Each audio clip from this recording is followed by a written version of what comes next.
अस्सलाम वालेकुम। बिस्मिल्लाहिर्रहमानिर्रहीम। सिंध पब्लिक सर्विस कमीशन के थ्रू जो सेकेंडरी स्कूल टीचर की जॉब्स अनाउंस हुई थी उसकी अपडेट आई है कि अपनी जो आप कैटेगरी हैं वो सिलेक्ट करें। तो उसके बारे में आज हम बात करेंगे कि ये कैटेगरी कैसे सिलेक्ट करनी है और उसको आगे तक हम कैसे जो है वो ये सारा प्रोसेस करना है। तो सिंध पब्लिक सर्विस कमीशन का सिलेबस पहले ही अनाउंस हो चुका है। साइंस कैटेगरी के लिए अलग सिलेबस है और जो जनरल कैटेगरी है उसके लिए अलग सिलेबस है। इस पर हमने जो है वो डिटेल में अपनी जो है वो एक वीडियो में मैंने बात की है। उसके अलावा आगे भी इस पर बात करेंगे कि ये कैसे हमें प्रिपरेशन करनी है, क्या करना है। तो सबसे पहले आप अपनी जो है वो प्रोफाइल पर जाके या जो लिंक उन्होंने सिंध पब्लिक सर्विस कमीशन वालों ने दी है उस लिंक को ओपन करेंगे। उस लिंक को ओपन करने के बाद आप अपना NIC विदाउट डैश के जो है वो पुट करेंगे तो ये जो फॉर्म है वो ओपन हो जाएगा। यहाँ से आपको क्या करना है कि select any one category and press होके, तो यहाँ पर आपको अपनी कैटेगरी सिलेक्ट करनी है।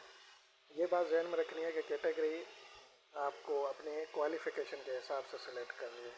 जैसा कि यहाँ पे लिखा हुआ है, kindly choose the education faculty that aligns with your qualification. जो आपकी क्वालिफ़िकेशन के हिसाब से, यानी जैसे आपने BS या BSc जूलॉजी में, बॉटनी में, बायोलॉजी में या मैथ में, फिज़िक्स में, केमिस्ट्री में है तो आपकी कैटेगरी साइंस होगी and your application will be assessed accordingly.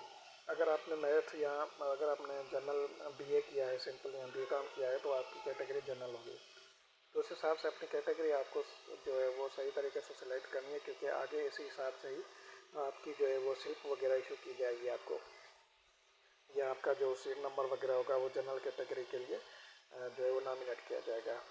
तो इसका जो है वो ख्याल रखना है आपको। यहाँ पे ऐसे इसी तरीके से जो है वो साइंस वालों को साइंस कैटेगरी सेलेक्ट करनी होगी और जनरल कैटेगरी वालों को जनरल कैटेगरी सेलेक्ट करनी होगी। यहाँ पे सेकंड स्टेप, ये फर्स्ट स्टेप यही था। यहाँ पर उन्होंने लिंक दी है कि आपको यहाँ पे अपना NIC जो है वो पुट करना है विदाउट डैश के। NIC आप पुट करेंगे तो यहाँ पर ये फॉर्म ओपन हो जाएगा। इस फॉर्म में आप अपनी कैटेगरी सेलेक्ट करेंगे कि कौन सी कैटेगरी सेलेक्ट करनी है। आपको याद होगा जब आपने फॉर्म फिल किया था SST को एडवर्टाइजमेंट जब अनाउंस हुई थी तो उस वक्त उन्होंने कैटेगरी नहीं पूछी थी। वहाँ पे जस्ट जो है वो आपने फॉर्म फिल किया था कि किस रीजन से आप बिलोंग करते हैं। जैसे यहाँ पे SST सबका रीजन से ओपन मैरिड मेल है या फीमेल है, तो उस हिसाब से अब उन्होंने ये एक अपडेट दी है कि आप अपना जो है वो एजुकेशन के हिसाब से, अपनी क्वालिफ़िकेशन के हिसाब से अपनी कैटेगरी को अपडेट करें।